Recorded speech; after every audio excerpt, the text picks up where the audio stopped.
हमें हमारी हीरोइन दिखाई जाती है जो कि जेल के अंदर बंद थी और उसके साथ कोई गंजा आदमी बैठा हुआ था। तो वो कहता है, ओए क्या तुम यहाँ पे नहीं आई हो? तो हमारी हीरोइन कहती है, नहीं ये तो अनफेयर है। तो वो आदमी उसको दोबारा बुलाता है और कहता है, क्या तुम सच में यहाँ पे नहीं आई हो? तो वो उसको कहती है, मैं कसम खा के कहती हूँ मैं बिल्कुल बेकसूर हूँ, बिल्कुल बेकसूर। और मैंने कुछ भी नहीं किया था, सारा झगड़ा उसने शुरू किया था। अगर वो बकवास ना करता तो मैं उसको ना मारती। और मैं उस वक्त सिर्फ सेल्फ डिफेंस कर रही थी, आई स्वेयर। तो वो आदमी जो टकला था वो स्माइल करता है और कहता है, हाँ हाँ, जो भी लोग यहाँ पे आते हैं सबसे पहले वो यही कहते हैं कि वो बेकसूर है। और फिर वो उसके कंधे पे हाथ रख के उसको तसल्ली देता है। वो कहता है, कोई बात नहीं, हर कोई यहाँ पर इसीलिए आया है। और उसके बाद हमें रात का सीन दिखाया जाता है और पूरे महल में खामोशी छाई हुई थी। और वहाँ पर दरवाज़ा खुलता है और थोड़ा सा धुआं वहाँ आता है। और तभी वो आदमी उठता है और उसके पास जो चूहा था वो भी बेहोश हो चुका था। और तब उसके साथी आते हैं और उसको पहनने के लिए कोई चोगा सा देते हैं। तो वो कहता है, क्या सब रेडी है? तो उसके साथी कहते हैं, हाँ।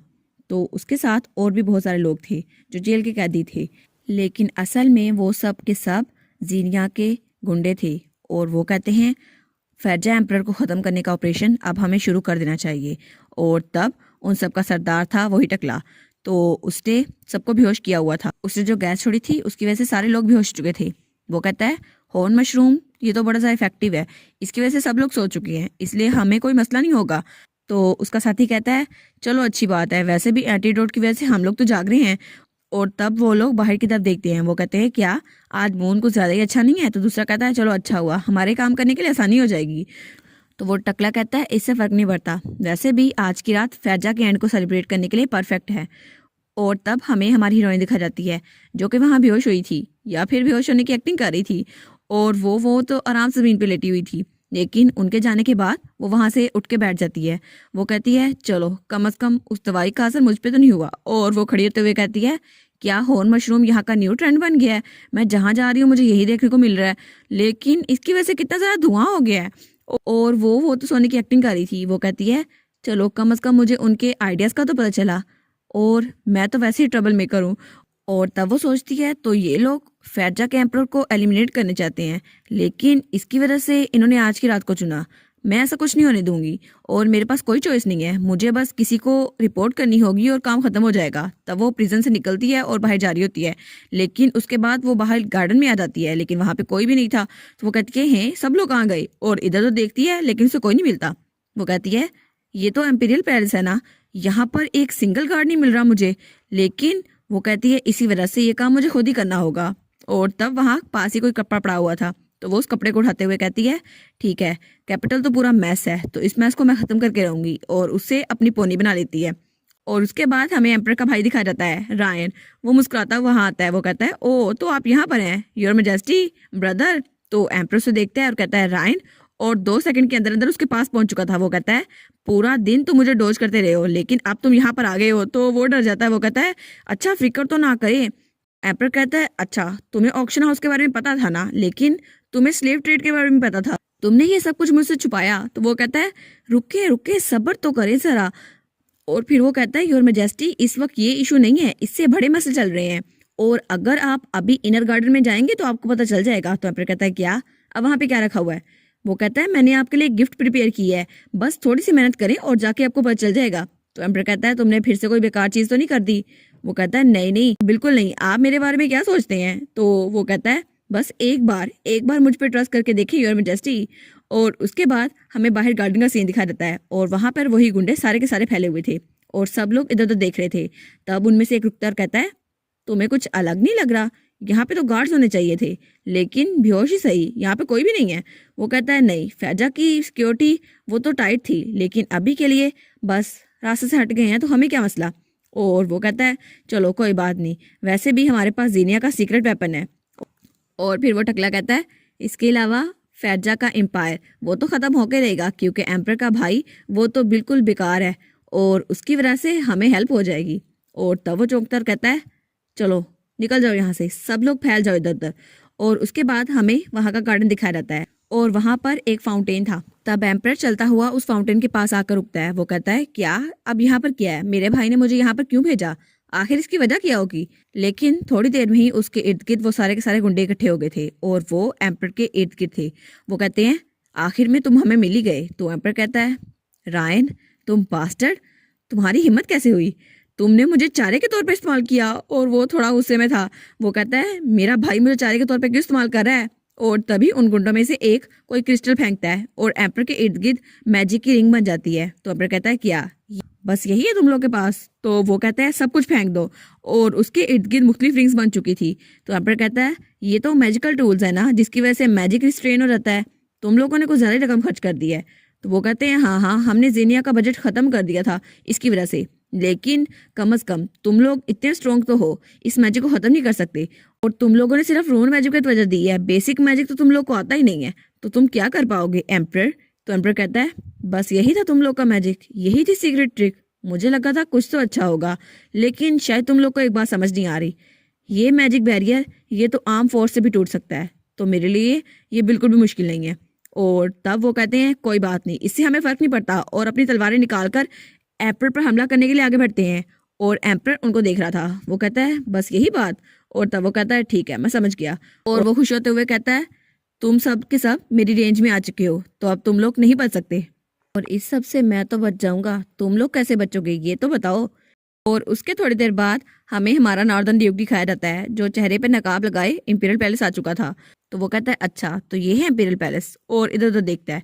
और आखिर में वो वहां पर रुक चुका था। वो कहता है, फैरजा एम्पायर उसने सर्वन एम्पायर को ख़त्म कर दिया था, लेकिन आखिर में ये पूरे कॉन्टिनेंट का सबसे बड़ा एम्पायर बन गया। और सीक्रेट सोसाइटी जेनिया उसने सर्विस की लेगेसी को कंटिन्यू रखा, लेकिन आखिर में वो लोग गैम्बलिंग में अपना पैसा खर्च करते थे और ब्लैक मार्केट में। उन्हें बहुत सारे फंड्स इकट्ठे किए और असैसिन्स को ट्रेन किया, लेकिन इस सब की वजह से वो लोग लड़ते भी बहुत ज़्यादा थे। लेकिन फिर भी 10 साल इंतजार करने के बाद वो बूढ़े लोग अभी भी अपनी जजमेंट से बाज नहीं आए। और उनके ख्याल से जेनिया को ऐसे ही रहना चाहिए, और उसी वजह से जेनिया अपनी सेंट्रल फोर्स में रहा, अपने बदले की आग में। और शायद मैं भी इसी का इंतजार कर रहा हूँ।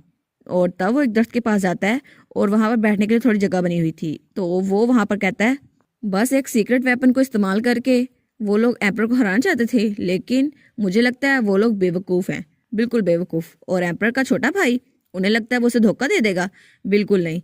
राइन वो तो बेवकूफ़ है, और रॉयल ब्लड लाइन में एक बेवकूफ़ पैदा हुआ है, लेकिन फिर भी कितनी रिडिकुलस स्टोरी है। आखिर वो अपने भाई को धोखा कैसे देगा? वो ऐसा कर ही नहीं सकता। और तब हमें एम्पर दिखाया जाता है, और उसके इर्द गिर्द रिंग्स होने के बावजूद वो अपना मैजिक यूज़ कर रहा था, और वाटर मैजिक से उसने सबके मुंह पे बबल्स बना दिए थे। और सब लोग वो तो दम घुटने की वजह से वहां पर मर रहे थे। और उनमें से एक तो बहुत ज़्यादा चिल्ला रहा था, और वो टकला कहता है, बस अब हमें आज़ाद कर दो। लेकिन एम्पर वो अपना मैजिक चलाए रखता है, और उसके बाद वो उन रिंग्स को भी तोड़ देता है। वो कहता है, बस यही थी तुम लोग की ताकत। और उसके बाद सब लोग वहां नीचे गिर चुके थे। और एम्पर कहता है, बस यही प्रिपेयर किया था तुम लोगों ने, कितने पटैथिक हो तुम लोग। और तब तक वहां सारे के सारे गार्ड्स पहुंच चुके थे। और क्लैरेंस कहती है, योर मैजेस्टी यहाँ हो क्या रहा है? आखिर यहाँ पर हो क्या रहा है? जब इनर पैलेस में अलार्म ऑफ हुआ तो हम लोग यहाँ भागे भागे आए, लेकिन हमें नहीं पता था यहाँ पे क्या हो रहा है। और इर्द गिर्द सब लोग वहां नीचे गिरे हुए थे। तो मिरी कहता है, ये सब क्या आप पे हमला हुआ था? तो एम्पर कहता है, हाँ हाँ, ये मेरे छोटे भाई की तरफ से मेरी तरफ एक गिफ्ट था, बस और कुछ नहीं। तो वो लोग कहते हैं, क्या? हमें तो इस बारे में कोई आइडिया नहीं था, और ये सब लॉर्ड रायन ने किया है? तो एम्पर कहता है, हाँ चलो जो भी है, मैंने इनको जिंदा छोड़ दिया, और इनको ले जाओ, और ये लोग जीनिया के फॉलोअर्स हैं, तो इनको अच्छे से इंटेरोगेट करना। तो क्लैरेंस कहती है, जी और मैजेस्टी, जैसा आप कहें मैं वैसे ही करूंगी। और उसके बाद मिरी कहता है, अच्छा आप पे अटैक हुआ था, फिर भी गार्डन तो बिल्कुल भी ऐसा लग रहा है जैसे उसको हाथ ही लगाया किसी ने। तो एम्पर कहता है, हाँ ये जगह ये तो मेरी मोम को बहुत ज़्यादा पसंद थी। तो मेरी सोचता है, ओ अच्छा, ये जगह ये तो लेट एम्प्रेस ने खुद बनाई थी, और इसका हर एक फूल उन्होंने खुद बनाया था। और इस पूरी दुनिया में सिर्फ एक इंसान है जो वाटर रोन को अच्छे से यूज़ कर सकता है बिना किसी चीज़ को नुकसान पहुंचाए, और एम्पर ने अभी वही किया। लेकिन फिर भी मैजिक यूज़ करना तो बहुत ज़्यादा मुश्किल है, और इस तरह स्किल्ड और हाई लेवल मैजिक यूज़र तो सिर्फ एक हो सकता है, और वो है एम्पर। वो इकलौता है पूरे कॉन्टिनेंट में जो ये कर सकता है, और इतने डेलिकेट मैनिपुलेशन एम्पर के अलावा कोई कर ही नहीं सकता। तो तब एम्पर सारे पानी को इकट्ठा करके वापस से फाउंटेन में डाल देता है।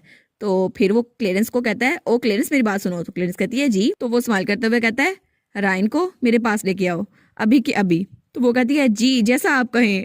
तब मिरी कहता है, पता नहीं सर रायन ने कैसा मैस क्रिएट कर दिया है। तो क्लेरेंस कहती है, मुझे कैसे पता हो सकता है, शायद अभी वो कहीं छुप रहे होंगे किसी ऐसी जगह जहां वो हिज मजेस्टी से अवॉइड कर सके।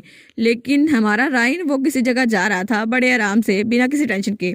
वो सोचता है मैंने कितना ज़्यादा अच्छा काम किया, मैं तो बिल्कुल एक जीनियस हूँ। और वो खुद पे बड़ा फख्र कर रहा था। वो कहता है मैंने प्लेट में सजा के उनके दुश्मन के सामने रख दिए, अपने खुद के भाई के सामने। उनके दुश्मन उनको ढूंढ रहे थे लेकिन मैंने उनको चारे के तौर पे इस्तेमाल किया और उनके दुश्मन उनके सामने आ गए और उन्होंने उसे हरा दिया। इतना जीनियस हूं ना मैं। और तब वो वहां पे रुकता है और कहता है लेकिन अभी के लिए। और तब उसे हमारी हीरोइन नजर आती है जो वहां से भाग रही थी। वो कहता है क्या एक कैदी भाग रहा है? तो वो जल्दी से उसके पास जाता है और कहता है क्या तुम भागने की कोशिश कर रही हो? तो हमारी हीरोइन वहीं पे रुक जाती है लेकिन वो कोई रिएक्शन नहीं देती। तो रायन सोचता है क्या ये तो सरप्राइज भी नहीं हुई, इसको फर्क नहीं पड़ता। तो वो उसका नंबर पड़ता है जो था 3358। वो कहता है क्या अब ये नंबर क्या है? तो फिर वो एक तरफ इशारा करके कहता है अगर तुम्हें भागना है तो इस तरफ जाओ, जिस तरफ तुम जा रही हो वो इनर पैलेस है, तुम बाहर नहीं भागोगी, इनर पैलेस में चल जाओगी। और अगर तुम्हें किसी ने पकड़ लिया तुम पर चार्जेस और लग जाएंगे, फिर तुम जेल में जाओगी। तो हमारी हीरोइन कहती है अभी इनर पैलेस में क्या हुआ? तो वो कहता है ओ अच्छा ये थोड़ा डेंजरस है जानना, तो मैं तुम्हें नहीं बताऊंगा। तो वो कहती है नहीं नहीं हिज मजेस्टी अगर सेफ है मुझे बता दो फिर मैं चली जाऊंगी। तो वो कहता है अच्छा इसको हिज मजेस्टी के बारे में जानना है, लेकिन आखिर ये क्यूरियस क्यों है? तो वो कहती है ये हर सिटीजन की ड्यूटी है, एम्पायर के हर सिटीजन की ड्यूटी कि वो हिज मजेस्टी के बारे में जाने। तो रायन उसको देखते और कहता है क्या इसको मेरे भाई की फिक्र हो रही है? तो वो कहता है ठीक है मैं तुम्हें बता देता हूँ, हिज मजेस्टी उनको कोई स्क्रैच भी नहीं आया, वो तो बिल्कुल ठीक है। तो हमारी तो उसकी बात पूरी होने नहीं देती और वहां से भाग जाती है। वो कहती है थैंक यू। और हमारा रायन वो वहां खड़ा रह जाता है। वो कहता है क्या अभी तो मैंने इसे बताया कि उस तरफ इनर पैलेस है, फिर भी वो वहां चली गई। पता नहीं इसको डायरेक्शन की समझ है भी या नहीं, लेकिन खैर है अभी तुम भाग रही हो फिर तुम्हें कैद कर लिया जाएगा, तुम जियो या मरे मुझे क्या। और फिर वो सोचता है लेकिन वो जानी पहचानी लग रही थी, पता नहीं लेकिन वो रून तो बड़ा अच्छे से इस्तेमाल कर लेती होगी क्योंकि उसके पास से ओरा आ रहा था। और वो मेरे सामने थोड़ा झिझकी भी नहीं, ऐसा लगता था वो सोल्जर है या नाइट है, बात तो ऐसी करी थी। और उसके अलावा मुझे ऐसा क्यों लग रहा है जैसे मैंने उसको पहले कहीं देखा है। और ये बात तो हमारी हीरोइन भी सोचती है। तो तब रायन को याद आ जाता है उसने उसको कहाँ देखा था, लेकिन हमारी हीरोइन कहती है जो भी है मुझे क्या मैंने उसको कहाँ देखा हो। तो रायन पीछे मुड़ते कहता है क्या ये वही तो नहीं जो मैं सोच रहा था? और वो सोचता है ये तो लेडी है ना। और तब उसे हमारी हीरोइन तब याद आती है जब वो उससे बात करने गया था। और वो कहता है क्या लेकिन ये प्रिजनर क्यों बनी हुई है? और ये लेडी मैजरन है ना, लेकिन लेडी मैजरन का यहाँ पर क्या काम? और आखिर ये इनर पैलेस में कैदी के लिबास में क्यों घूम रही है? और दूसरी तरफ हमारी हीरोइन सोच रही होती है अगर मैं इस तरह जाती रही तो मैं एम्पर से डायरेक्टली मिल लूंगी, फिर मैं प्रॉपर एक्सप्लेनेशन ले लूंगी कि क्यों हो रहा है और क्या हो रहा है। और फिर मैं उनसे कहूंगी कि मुझे एग्जाइल ना करे और मुझे हाउस अरेस्ट कर दे। लेकिन ये सारा ताल्लुक ये है क्या? और आखिर में मैं अपने हस्बैंड का फेस देख पाऊंगी। और तब हमें हमारा एम्पर दिखाया जाता है जो थोड़ा गुस्से में लग रहा था। वो कहता है आज के दिन मैं किसी भी इंसान को यहाँ से भागने नहीं दूंगा, चाहे वो कोई कैदी हो या फिर जो मुझ पे हमला करे थे वो हो।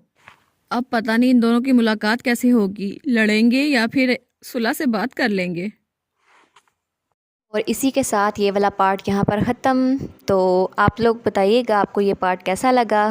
प्लीज़ लाइक करिएगा, कमेंट करिएगा और शेयर करिएगा। और जो न्यू व्यूवर्स हैं काइंडली वो चैनल को सब्सक्राइब कर दें। और पिछली वीडियोस का लिंक आपकी स्क्रीन पर नज़र आ रहा होगा तो काइंडली उनको भी चेकआउट कर लें।